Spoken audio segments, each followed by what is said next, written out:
এই যে আমরা একটা দলের নামের পিছনে ইসলাম আছে, সেজন্য কি ওইটা পুরা ইসলাম হয়ে গেল? তাহলে তো আমরা যা নুরুল ইসলাম আছি সবগুলো ইসলাম। এইভাবে একটা বিভ্রান্তি সৃষ্টি করছে, বিশেষ করে নারী সমাজের মধ্যে। তারা এটা খুব বেশি অনুপ্রবেশ করার চেষ্টা করছে। আমাদের সরল মনা আমাদের মা বোনদেরকে যে বিভিন্নভাবে বিভ্রান্ত করার চেষ্টা করছে।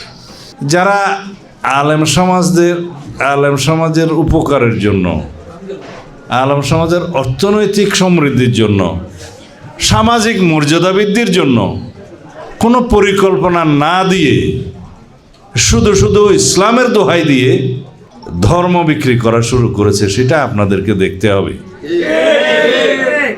আকেলমান কে লিয়ে তো ইশারায় কাফি।